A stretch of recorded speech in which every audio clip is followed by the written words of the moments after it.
मित्रांनो, मी बऱ्याचदा असं ऐकतो म्हणजे लोक म्हणतात की जावा डेड झालीये वगैरे वगैरे. आज लाखो डेव्हलपर्स जावावरती काम करतायत. अरे बँकिंग सिस्टीम असो, कारण जावा ही सेक्युअर्ड लँग्वेज आहे. बॅकएंडचे सर्व्हिसेस असले कारण जावा ही रोबस्ट लँग्वेज आहे. आणि लार्ज स्केलचे ऍप्लिकेशन्स कारण जावा ही स्केलेबल लँग्वेज आहे. परंतु खरा क्वेश्चन येतो, तुम्ही जावा शिकावं का, आणि तेही 2026 मध्ये. आणि जर शिकायचं असेल तर कुठून शिकायचं, कसं शिकायचं, त्याचा प्रॉपर रोडमॅप काय असणार आहे, सो दॅट आपण within few months job ready होऊ. आणि या सगळ्या गोष्टी तुम्हाला या चॅनलवरती मिळणार आहेत. अगदी इंटरव्ह्यू मध्ये आन्सर्स कसं द्यायचे, किंवा आपण बोलू शकतो इंटरव्ह्यू ड्राईव्ह कसा करायचा. मित्रांनो, कॉलेज आणि कंपनी या दोघांमधला जो गॅप आहे, हा गॅप भरवून काढण्यासाठीच ड्रीम टुडेचा जन्म झालाय. नमस्कार, मी Siddhesh Thorat, third year computer engineering student, along with managing company असं तुम्ही बोलू शकतात. सो माझ्याबद्दल थोडंसं सांगतो. मी ॲक्च्युली एक टियर 3 कॉलेजमधला स्टुडंट आहे. टियर 4 कॉलेज तुम्ही बोलू शकतात. आणि प्लेसमेंटचे इश्यूज होते, मला आधीपासून माहिती होतं. परंतु हे समजल्यानंतर मी माझ्या कोडिंगच्या जर्नीला अगदी फर्स्ट इयरपासून स्टार्ट केलं होतं. आणि माझी पहिली लँग्वेज ही जावा होती.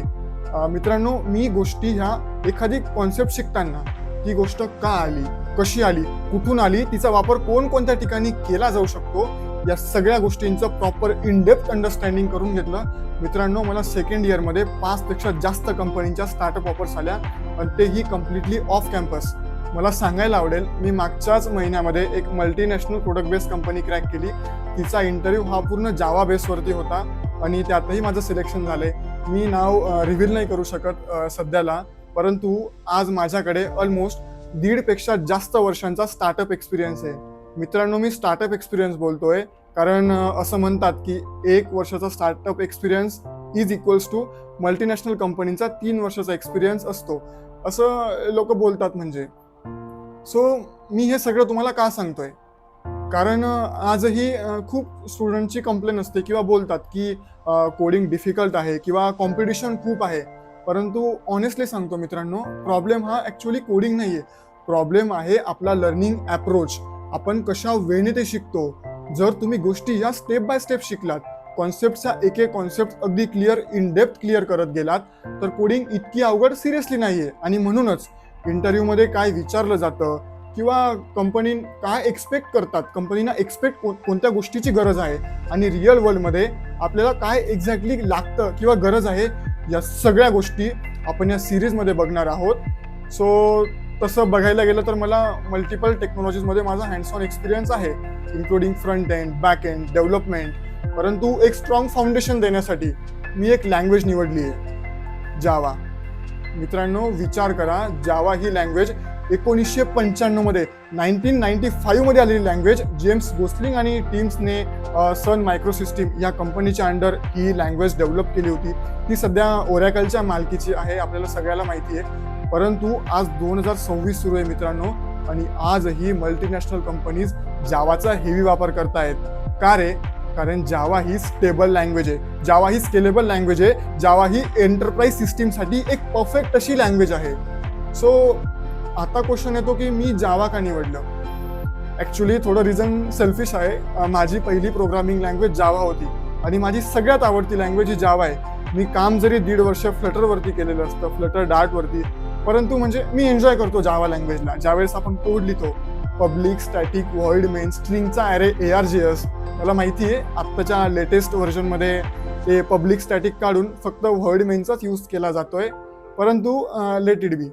सो आपण यामध्ये अगदी बेसिक पासून स्टार्ट करणार आहोत, कॉन्सेप्ट्सला अगदी डीप अंडरस्टँड करणार आहोत, रिअल वर्ल्ड एक्झाम्पलशी मॅप करणार आहोत. कारण मी स्वतः एक्सपिरियन्स केलंय, ज्या वेळेस आपण एखादी कॉन्सेप्ट शिकतो आणि तिला रिअल वर्ल्डच्या गोष्टींची मॅप करतो, ती आपण कधीच विसरत नाही. आणि त्यामुळे रिअल वर्ल्ड गोष्टींची मॅप करून आणि अगदी इंटरव्ह्यूच्या पर्स्पेक्टिव्हने आपण सगळ्या गोष्टी शिकणार आहोत, आणि तेही अगदी 0 पासून तर जॉब रेडी पर्यंत.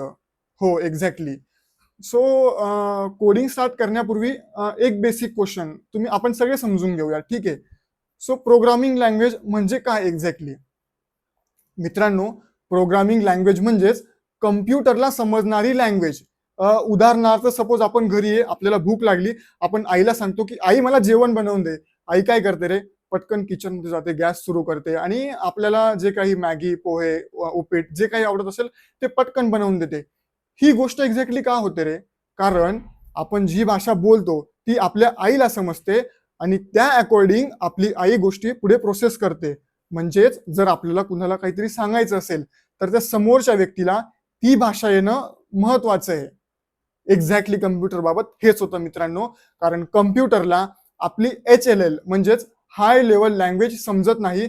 कम्प्युटरला समजते बायनरी लँग्वेज आणि त्या बायनरी लँग्वेज पर्यंत पोहोचण्यासाठी आपल्याला काही लँग्वेजेसचा वापर करावा लागतो. जसं की सी लँग्वेज असेल, C++ लँग्वेज असेल, जावा लँग्वेज असेल, पायथन लँग्वेज असेल किंवा यांसारख्या अनेक लँग्वेजेस असतात. सो मग प्रश्न असा येतो की या सगळ्या लँग्वेज सारख्या तर नसतात, ऑफकोर्स नसतात, कारण प्रत्येक लँग्वेज ही वेगवेगळी आहे. सो आता आपण डिफरंट प्रोग्रामिंग लँग्वेज समजून घेऊयात आधी आणि मग नंतर आपल्या जर्नीला स्टार्ट करूयात. ठीक आहे. सो एक इमेज तुम्हाला शो करतो ज्यामध्ये डिफरंट प्रोग्रामिंग लँग्वेज आधी दिसतील तुम्हाला. त्याच्या अकॉर्डिंग आपण पुढे गोष्टी समजून घेऊयात.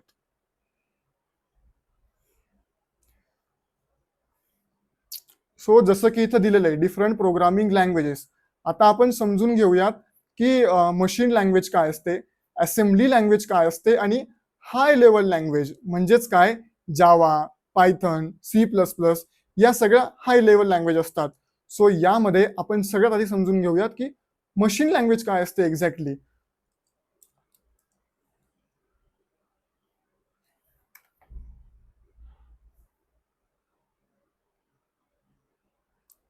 सो मशीन लँग्वेज ही अशी लँग्वेज असते जी कम्प्युटरला समजणारी भाषा असते, जिला आपण लोअर लेवल लँग्वेज म्हणतो, जी आपल्याला 0 आणि 1च्या फॉर्ममध्ये म्हणजेच बायनरी फॉर्ममध्ये आपल्याला ती लँग्वेज मिळत असते.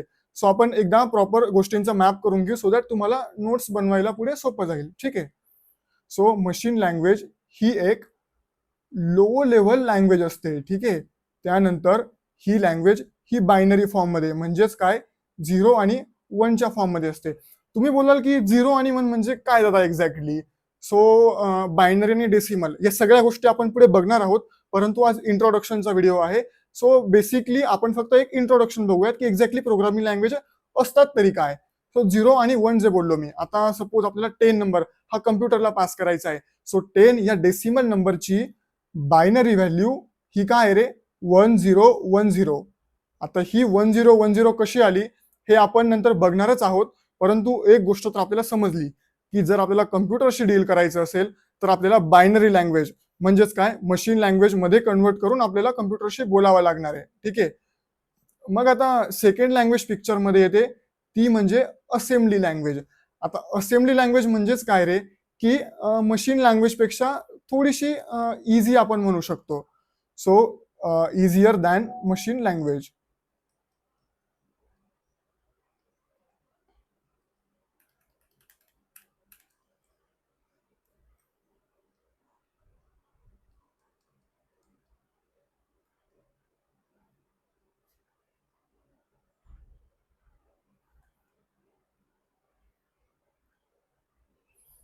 ठीक आहे. म्हणजेच काय, जी 0101 जी बायनरी फॉर्मॅटमध्ये लँग्वेज असते तिच्यापेक्षा थोडीशी ही लँग्वेज सिम्पल असते. सो या लँग्वेजमध्ये 0 आणि 1 ऐवजी एक शॉर्ट कमांडचा यूज केलेला असतो. शॉर्ट कमांड जसे की असेल ऍड, त्यानंतर SUB, त्याच्यानंतर MOV. सो यांसारख्या कमांड्स या असेंब्ली लँग्वेजमध्ये आपण यूज करतो. परंतु आता प्रश्न असा येतो की कम्प्युटरला समजणारी भाषा ही बायनरी आहे, बरोबर. तर मग असेंब्ली लँग्वेजचं काय करायचं. तर मित्रांनो, यामध्ये एक पिक्चर मध्ये येतो आणि तो म्हणजे असेंब्लर. आता असेंब्लर काय करतो माहितीये का रे. सो ज्या वेळेस आपण काहीतरी कोड लिहितो XYZ, ज्यामध्ये आपण ऍड, सबट्रॅक्ट, SUB, MOV यांसारख्या कमांड लिहितो त्याच्यामध्ये, म्हणजेच जी असेंब्ली लँग्वेज असते. सो या लँग्वेजला एक असेंब्लर पिक्चर मध्ये येतो.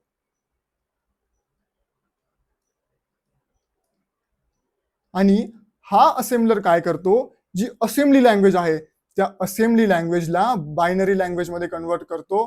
म्हणजेच काय रे, बायनरी लँग्वेज म्हणजे अशी लँग्वेज जी 0 आणि 1 या फॉर्म मध्ये असते. ठीक आहे, मग आपल्याला एक गोष्ट तर समजली की काहीही झालं आणि जर आपल्याला कम्प्युटरला इन्स्ट्रक्शन द्यायची असतील तर ती लँग्वेज मस्ट बी बायनरी असली पाहिजे. चला मग आपण आता थर्ड लँग्वेज बघूयात आणि ती म्हणजे हाय लेवल लँग्वेज जी आपण शिकणार आहोत. हाय लेवल लँग्वेजमध्ये C++ असेल, जावा असेल, पायथन असेल, यांसारख्या मल्टिपल लँग्वेज येत असतात. सो जसं की यामध्ये आपण एखादी कमांड लिहू, जसं की प्रिंट हॅलो वर्ल्ड किंवा जावातलं लिहू, आपण जावाची कमांड लिहू. So system dot out dot println आणि त्यानंतर आपण लिहू शकतो की ड्रीम टू डेव. ठीक आहे. सो आपण ज्या वेळेस ह्या प्रकारची कमांड देतो कशामध्ये, हाय लेवल लँग्वेजमध्ये, त्यावेळेस पिक्चरमध्ये येतो कंपायलर आणि इंटरप्रिटर.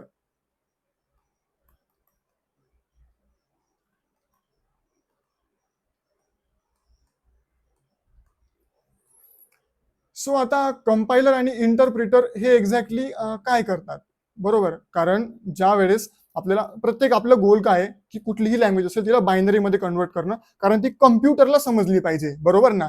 सो हाय लेवल लँग्वेजमध्ये असेल जावा, सीपीपी, पायथन, सो यामध्ये आपण जो कोड लिहितो तो हाय लेवल लँग्वेजमध्ये असतो आणि कम्प्युटरला समजणारी भाषा ही बायनरीमध्ये असते. सो कुणीतरी असा व्यक्ती असतो आणि तो व्यक्ती काय करतो, जी आपली हाय लेवल लँग्वेज असेल तिला बायनरी लँग्वेजमध्ये कन्वर्ट करतो. सो आपल्याला जी शिकायची हाय लेवल लँग्वेज तिला आपण जरा अजून इन डेप्थ समजून घेऊयात, बरोबर? सो हाय लेवल लँग्वेजमध्ये आपल्याला जावा शिकायची आहे. सो मी जावाचं एक्झाम्पल घेतो. सो जावामध्ये काय होतं रे, एक डॉट क्लास फाईल लिहितो आपण, जावाची फाईल, जिच्यामध्ये आपण आपला कोड लिहितो. क्लास XYZ, ज्याच्यामध्ये एखादी मेथड असेल, पब्लिक स्टॅटिक व्हॉइड मेन, आणि त्यानंतर system dot out dot println आणि welcome to dream to dev. हा कोड आपण ह्या डॉट क्लास फाईलमध्ये लिहितो. सो ह्या फाईलचं एक्सटेन्शन असतं डॉट जावा, म्हणजेच file name, file program 1 dot Java अशी काहीतरी फाईल असते. सो ह्या फाईलला ज्या वेळेस आपण कंपाईल करतो, म्हणजेच काय रे, आता पिक्चरमध्ये येतो तो म्हणजे आपला कंपायलर. आता कंपायलर काय करतो रे, कंपायलर हा या हाय लेवल लँग्वेजला बाईट कोडमध्ये कन्वर्ट करतो आणि बाईट कोडचं एक्सटेन्शन असतं डॉट क्लास फाईल.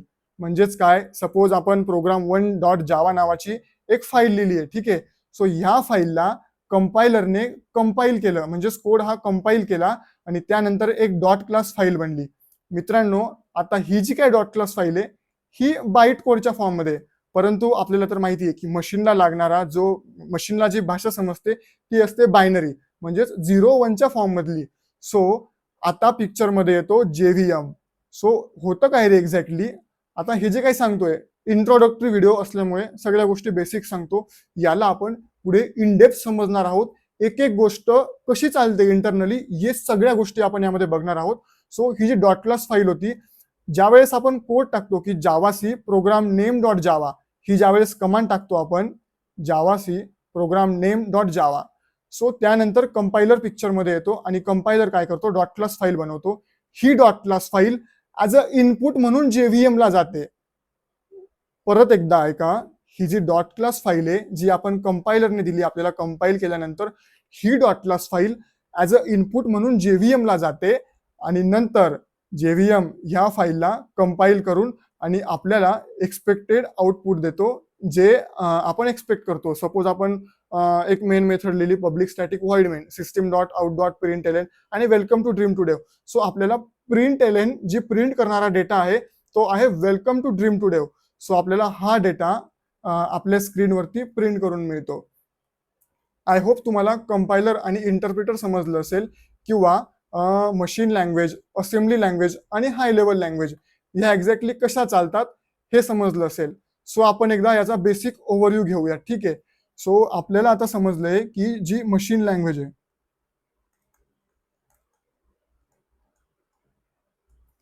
आता ही मशीन लँग्वेज कम्प्युटर साठीची लँग्वेज असते, जी भाषा कम्प्युटरला समजते ती लँग्वेज, ठीक आहे. त्यानंतर सेकंड वन येते आणि ती म्हणजे असेंब्ली लँग्वेज. आणि ही असेंब्ली लँग्वेज ही मिडल लेवलची लँग्वेज तिला आपण बोलू शकतो, कारण लाईक लो लेवल लँग्वेजपेक्षा थोडीशी इझी, परंतु हाय लेवल लँग्वेजपेक्षा थोडीशी डिफिकल्ट, जिच्यामध्ये आपण कमांड्सचा यूज करतो. आणि थर्ड वन जी असते ती असते आपली हाय लेवल लँग्वेज, ज्यामध्ये आपण जावा, सीपीपी, पायथन यांसारख्या गोष्टी लिहितो. म्हणजेच काय रे, ही लँग्वेज बनलेली असते ह्युमन्ससाठी, म्हणजेच आपल्यासारख्या डेव्हलपरसाठी. आपल्याला जर एखादं प्रोडक्ट बिल्ड करायचं असेल, आपण जो कोड लिहितो तो लिहिणारा कोड हा हाय लेवल लँग्वेजमध्ये असतो. आणि त्यानंतर कंपायलर असेल, इंटरप्रिटर असेल, ते पिक्चरमध्ये येतात आणि बायनरीला कन्वर्ट करून आपल्याला जे काही एक्सपेक्टेड आउटपुट असेल ते मिळतं. सो आता हे तर आपण समजून घेतलं. परंतु आता पुढचा प्रश्न येतो की प्रोसिजरल आणि ऑब्जेक्ट ओरिएंटेड. कारण इव्हन इंटरव्ह्यूला पण मोस्ट ऑफ द टाइम्स विचारतात की प्रोसिजरल आणि ऑब्जेक्ट ओरिएंटेड लँग्वेजमध्ये काय डिफरन्स असतो एक्झॅक्टली. हा इंटरव्ह्यूवरचा one of the favourite question असतो, ज्यावेळेस ज्या बेसिक कंपनीज असतील, जसं की ॲक्सेंचर असेल, TCS असेल, सो ह्या कंपनीज हे क्वेश्चन नक्कीच विचारतात की प्रोसिजरल लँग्वेज काय असते आणि ऑब्जेक्ट ओरिएंटेड लँग्वेज काय असते.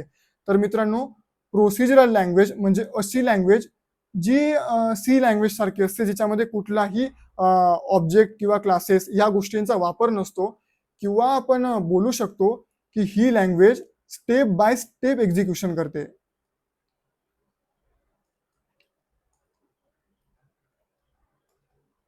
ठीक आहे. स्टेप बाय स्टेप म्हणजेच काय रे, ही जी सी लँग्वेज आहे ही टॉप डाऊन अप्रोच फॉलो करते. आता मी टॉप डाऊन का बोलतोय, सपोज आपण फाईलमध्ये एखादा कोड लिहितोय, तर हा कोड ज्या वेळेस आपण कम्प्युटरला देतो किंवा कंपायलरला देतो, कंपायलर लाईन बाय लाईन तर त्याला कंपाईल करतो, परंतु तो एकदा पहिल्या लाईनला स्टार्ट केलं की तो नंतर हळूहळू हळू नेक्स्ट लाईनला जात जातो. म्हणजेच काय, तर स्टेप बाय स्टेप. आणि प्रोसिजरल लँग्वेज ही टॉप डाऊन अप्रोच फॉलो करते. आता येऊयात ऑब्जेक्ट ओरिएंटेड प्रोग्रामिंग लँग्वेजकडे. आता ऑब्जेक्ट ओरिएंटेड प्रोग्रामिंग लँग्वेज जिच्यामध्ये प्रॉपर्टीज आल्यात, त्यानंतर बिहेवियर्स आले. सो मग प्रश्न येतो की जर प्रोसिजरल ओरिएंटेड लँग्वेज होती जसं की सी, तर मग ऑब्जेक्ट ओरिएंटेड म्हणजे जावा सारखी लँग्वेज का पिक्चरमध्ये आली. ठीक आहे ना. तर मित्रांनो, ओओपी लँग्वेज ही आपण रिअल वर्ल्ड ऑब्जेक्टसाठी यूज करतो, ज्यामध्ये क्लासेस अँड ऑब्जेक्ट्स किंवा आपला कोड जो आहे तो रियुजेबल होतो. आपला कोड हा सिक्युअर्ड होतो आणि लार्ज जे काही एंटरप्राइज लेवलचे ऍप्लिकेशन्स मॅनेज करायला इझी होतं. आणि म्हणूनच ओओपी म्हणजेच ऑब्जेक्ट ओरिएंटेड प्रोग्रामिंग लँग्वेज पिक्चरमध्ये आलेत. सो आता आपण समजून घेऊयात की याच्यामध्ये स्टेप्स काय असतात. सो आता ओओपी आपण इनडेप्थ बघूयात एकदा. ठीक आहे. सो ओओपी मध्ये सगळ्यात आधी पिक्चरमध्ये येतो ते म्हणजे क्लासेस अँड ऑब्जेक्ट.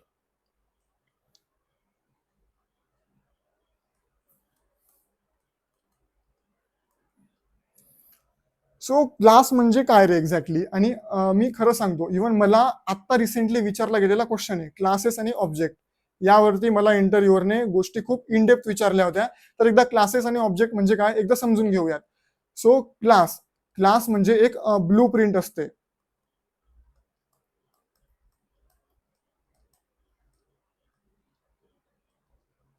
आता ब्लू प्रिंट म्हणजे काय मित्रांनो, एक एक्झाम्पल घेऊया. ठीक आहे. क्लासेसवरती सपोज आपण मित्र मित्र बसतो आणि बॉईजमध्ये मोस्टली क्रेज असते कार्सची. आपण म्हणतो की आम्ही आज ही कार बघितली, ती कार बघितली. ज्या वेळेस आपण कारचं एक्झाम्पल देतो त्यावेळेस इमॅजिन काय होतं रे, अच्छा अच्छा ही एक कार असणार आहे, तिला एक स्टेरिंग असेल, तिला 4 व्हील्स असतील, तिला मागे लाईट्स असतील किंवा पुढे 4 लॅम्प्स असतील, काय जे असतील ते, तिला सनरूफ असेल. तर ह्या गोष्टी आपण कार बद्दल इमॅजिन करतो. परंतु विचार करा मित्रांनो, आपण असं म्हणतो का रे कधी, सपोज एखादा मित्र बोलला की आज आम्ही ह्या कारने फिरायला गेलो, आपल्याला समजतं का रे त्याची एक्झॅक्ट कार कोणती आहे. म्हणजेच काय रे, आपल्याला क्लासने रिअल इन्स्टन्स नाही समजत, तर तो ऑब्जेक्टने कळतो. आता एक्झाम्पल घेण्यासाठी आपण एक डायग्राम बघूया. ठीक आहे.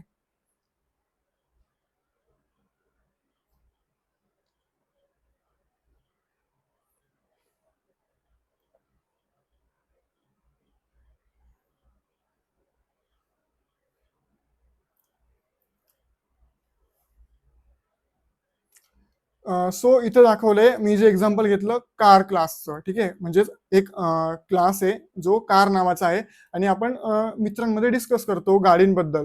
सो आपल्याला एक्झॅक्ट गाडीचं नाव कळत नाही, परंतु इमॅजिन तर करू शकतो ना आपण की एक्झॅक्टली हो अच्छा ज्यावेळेस कार बोलला मित्र, कार अशी तर नसेल ना की तिला 2 चाकं आहेत, एक हँडल आहे, कारण ह्या प्रॉपर्टीज त्या बाईकच्या असतात.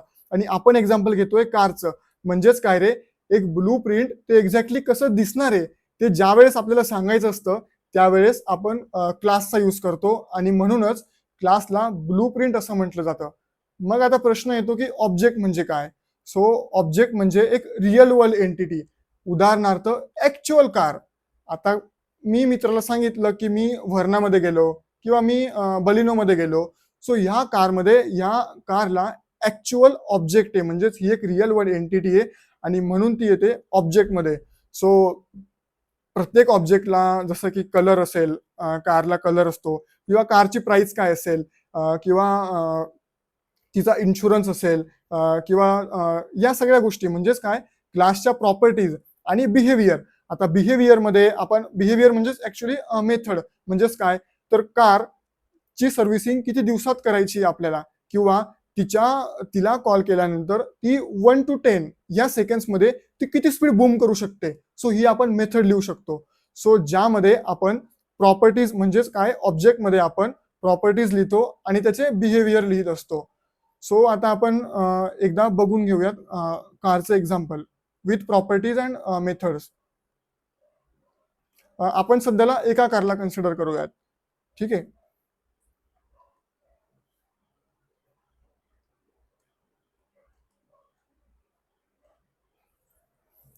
सो आपण काय केलं रे, क्लास कार.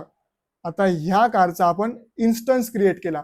इन्स्टन्स म्हणजेच काय रे, ह्या क्लासचा आपण ऑब्जेक्ट बनवला. आज कोड नाही घेते कारण इंट्रोडक्टरी लेक्चर आहे, त्याच्यामुळे आपण पुढे ह्या गोष्टी प्रॉपर कोड मधून अंडरस्टँड करून घेऊ सो दॅट समजायला समज म्हणजे इझी होणार आहे. सो एक्झॅक्ट कार आणि आता ऑब्जेक्ट.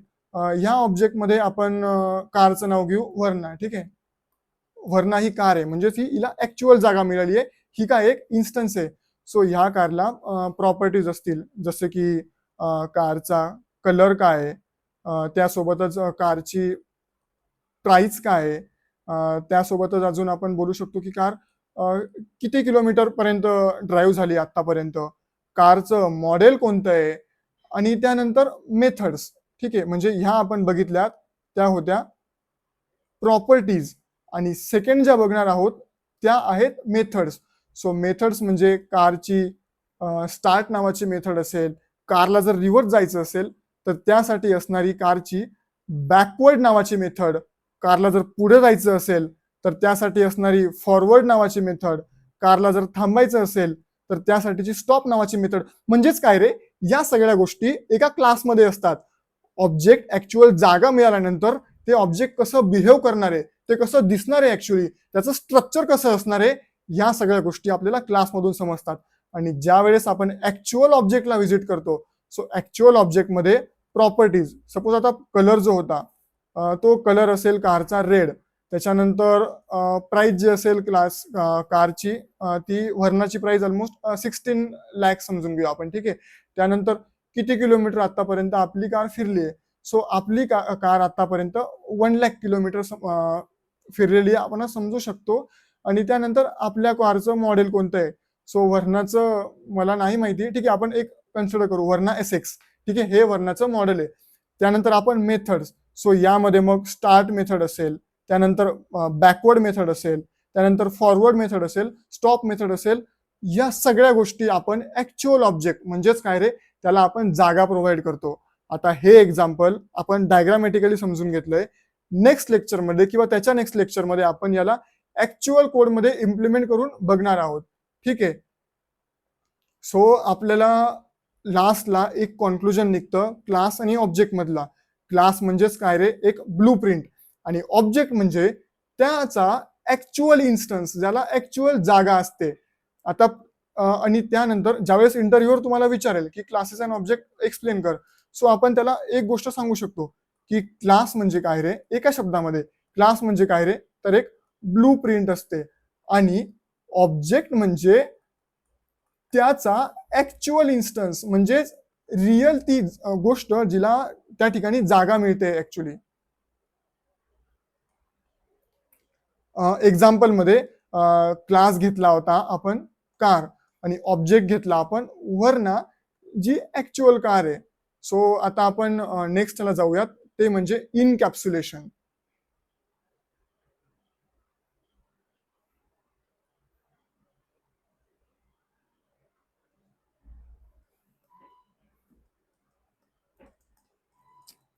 आता इनकॅप्सुलेशन म्हणजेच काय रे? इनकॅप्सुलेशन नावातच काहीतरी अर्थ आहे. इनकॅप्सुलेशन म्हणजेच बाइंडिंग करणं. मित्रांनो, आपण मेडिसिन्स घेतो बरोबर ना, त्याच्यामध्ये टॅबलेट्स असतात. त्या टॅबलेट्समध्ये मी ऑब्झर्व केले, एक छोटे छोटे दाणे असतात एका याच्यात ट्रान्सपरंट याच्यामध्ये, आणि त्याला आपण कॅप्सूल म्हणतो.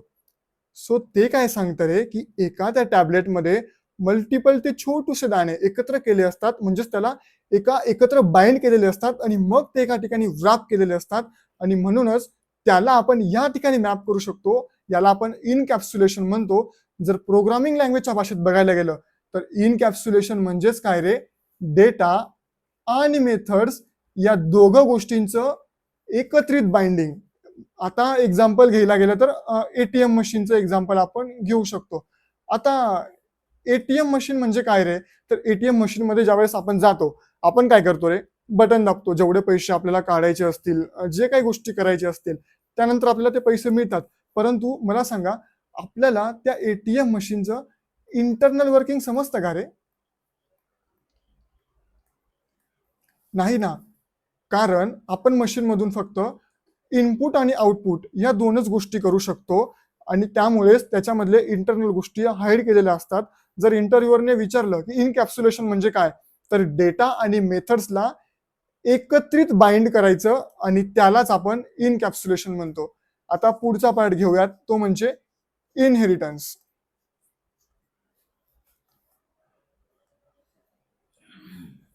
आता इनहेरिटन्स म्हणजेच काय रे? तर एका क्लासच्या प्रॉपर्टीज दुसऱ्या क्लासमध्ये वापरणं.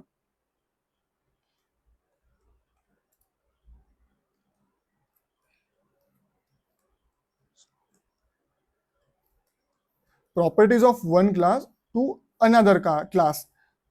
एक्झाम्पल घ्यायचं झालं तर आपण ॲनिमल आणि डॉगचं घेऊ शकतो.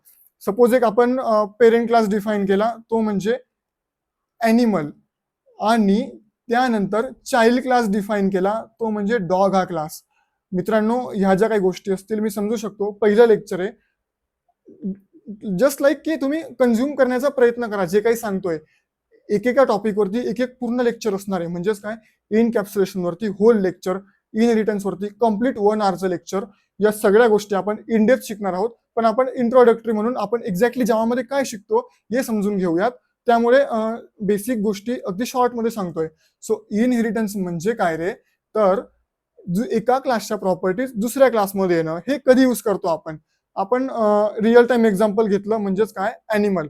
आता ॲनिमलला 4 पाय असतात, 2 डोळे असतात, कान असतात, आणि नंतर डॉगच्या स्पेसिफिक काहीतरी प्रॉपर्टीज असतील, जसं की डॉग हा काय करत असेल, बार्क करत असेल, किंवा यांसारख्या गोष्टी. आणि जर ॲनिमल बघितलं तर ॲनिमलमध्ये लाईक आपल्याला माहितीच आहेत की 4 लेग्स, त्यानंतर 2 आईज, 2 इयर्स, या बेसिक प्रॉपर्टीज. म्हणजेच काय रे? जर आपल्याला डॉग क्लासला यूज करायचं असेल तर आपण ॲनिमल क्लासच्या काही प्रॉपर्टीज या डॉग क्लासमध्ये घेऊ शकतो. आणि जर असा काहीतरी सिनेरिओ येत असेल की पेरेंट क्लासच्या प्रॉपर्टीज आपल्याला चाइल्ड क्लासमध्ये आणायच्या असतील, त्याच वेळेस आपण इनहेरिटन्सचा वापर करतो मित्रांनो. आणि यावरून आपल्याला असं समजतं की एका क्लासच्या प्रॉपर्टीज या दुसऱ्या क्लासमध्ये येणाऱ्या गोष्टीलाच आपण इनहेरिटन्स असं बोलतो. यामुळे डॉगला ॲनिमल क्लासच्या प्रॉपर्टीज मिळतात. सो पुढचा बघू आपण ओपीच्या पिलर्स मधला पुढचा पार्ट, तो म्हणजे पॉलिमॉर्फिझम. ठीक आहे. आता पॉलिमॉर्फिझम जर एका शब्दात इंटरव्ह्युअरने विचारलं, तर पॉलिमॉर्फिझम म्हणजे same method having different behaviour.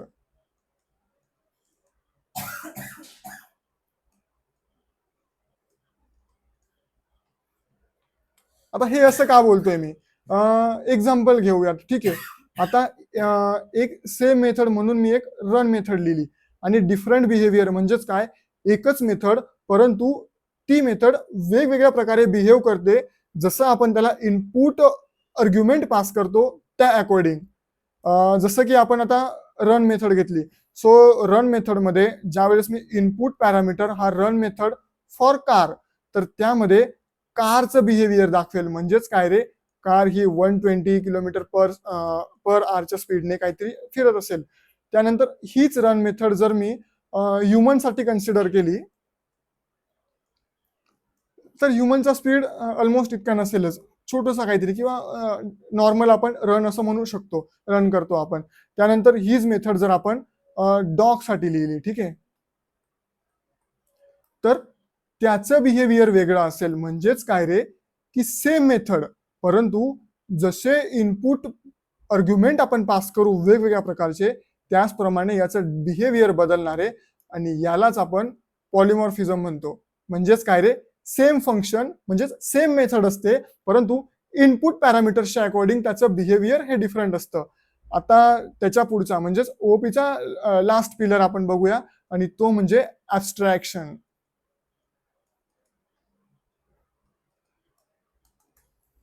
आता ऍब्स्ट्रॅक्शन म्हणजे काय रे, आपल्याला माहिती आहे एखादी गोष्ट आपण ऍब्स्ट्रॅक्ट करतो म्हणजेच काय रे, हाईड करतो.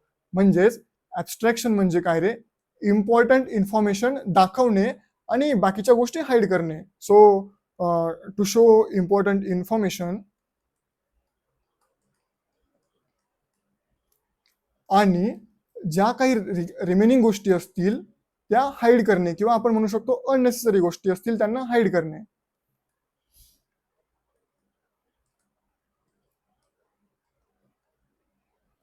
ठीक आहे. म्हणजेच काय रे, आता आपण याचं एक्झाम्पल घेऊयात. मित्रांनो, आपल्याला प्रत्येकाच्या घरात स्विच असतं. आपण फॅन चालू करतो किंवा आपण लाईट चालू करतो. मला सांगा, आपण काय त्या बोर्डमध्ये आतमध्ये हात घालतो का रे? नाही ना. आपण फक्त बाहेरचं बटन प्रेस करतो. आपल्याला माहिती आहे, अच्छा हे फॅनचं बटन आहे. ज्या वेळेस आपण ह्या बटनला प्रेस करणार आहोत त्यावेळेस फॅन चालू होईल. ज्या वेळेस आपण ह्या लाईटच्या बटनला प्रेस करणार आहोत त्यावेळेस लाईट चालू होईल. मित्रांनो, मला सांगा, ज्या वेळेस आपण हे बटन चालू करतो आपल्याला समजतं का रे, आतमध्ये कुठली वायर, कुठून करंट कुठून जातोय आणि फॅन कसा एक्झॅक्टली चालू होतोय, हे नाही ना समजत आपल्याला. एक्झॅक्टली ऍब्स्ट्रॅक्शन मध्ये हेच होतं. यामध्ये म्हणजेच काय रे, इंटरनल सर्किट्स आपल्याला माहित नसतात. फक्त जी आपल्याला गरजेची माहिती असेल तेवढी दिसते. फॅन चालू करायचा आहे, बटन स्टार्ट करतोय आपण, ठीक आहे, कोणतं बटन दाबायचं एवढीच इन्फॉर्मेशन आपल्याला गरजेची आहे, आणि म्हणून तीच सांगितली जाते. आतमधलं सर्किट कोणतं, कसं चालतं, ह्या गोष्टी हाईड केलेल्या असतात. सो यामध्ये आपल्याला इंटरनल सर्किट्स आपण हाईड करतो. अजून एक एक्झाम्पल घेऊयात मोबाईलचं, ठीक आहे. आता मोबाईल तर प्रत्येक जण वापरतो. इंस्टाग्राम तर आई शपथ नेक्स्ट लेवल चालते. कुठे पण गेलं सगळ्यांना ती स्क्रोल करायची सवय लागलीच आहे. अरे म्हणजे मला खरंच नवल वाटतं मित्रांनो, 30 सेकंदांची रील मुलं 1 किंवा 2 सेकंदात डिसाईड करता ही बघायची आहे की नाही. इतका स्पीड, म्हणजे त्यांचं बघा ना, पेशन्स लेवल ह्या जनरेशनचा कुठल्या लेवलला चाललाय. म्हणजेच काय रे, आपण मोबाईलवरती एखादं इंस्टाग्राम सुरू करतोय. मोबाईलवरती इंस्टाग्रामच्या स्क्रीनला आपण ज्यावेळेस टॅप करतो आपल्याला समजतं का रे आतमध्ये ऍक्च्युअल इंटरनल वर्किंग कसं चाललंय? नाही ना. सो यासाठी ऍब्स्ट्रॅक्शनचा एक लेअर लावलेला असतो. सो ऍब्स्ट्रॅक्शन म्हणजे काय, तर इम्पॉर्टंट इन्फॉर्मेशन दाखवणे. आता यासाठी एक एक्झाम्पल, सो मोबाईलचं एक्झाम्पल घेऊया, मला छान वाटलं ते. सो मोबाईल स्क्रीनला आपण टॅप करतो, परंतु मोबाईल मधलं जे काही हिडन सर्किट असेल ते आपल्याला समजतं का रे? नाही. सो यामध्ये ऍब्स्ट्रॅक्शनचा आपण यूज करतो. तर मग मित्रांनो, आज आपण काय शिकलो, तर प्रोग्रामिंग लँग्वेजेसचे बेसिक्स.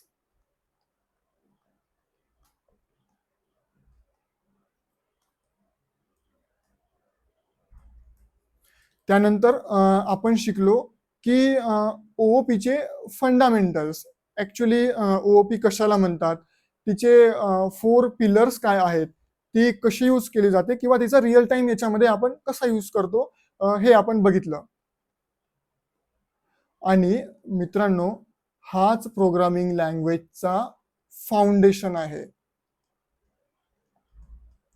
हे माझं पहिलं लेक्चर, डायरेक्टली पहिलं शूट. याआधी मी फक्त मित्रांना गोष्टी एक्सप्लेन केल्या आहेत, परंतु ह्या पद्धतीचं ऍक्च्युअल टीचिंग कधी केलेलं नव्हतं. मी आता सध्याला 3rd इयरला आहे. मी आता सध्या कॉलेज मॅनेज करतोय, कंपनी, आणि माझं वर्किंग हे मंडे टू फ्रायडे आहे.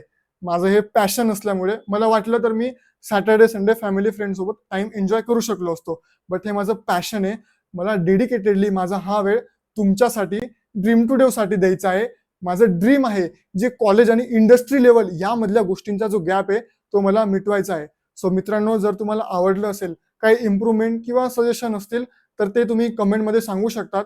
त्याचप्रमाणे जर तुम्हाला काही डाऊट्स पर्सनली विचारायचे असतील तर मी डिस्क्रिप्शनमध्ये ईमेल आय डी ऍड करून देणार आहे. सो त्याच्या अकॉर्डिंग, आणि जर तुम्हाला आवडलं असेल तुमच्या मित्रांपर्यंत शेअर करा आणि चॅनलला सबस्क्राईब करा. Thank you so much. चलो भेटूयात नेक्स्ट पार्टमध्ये.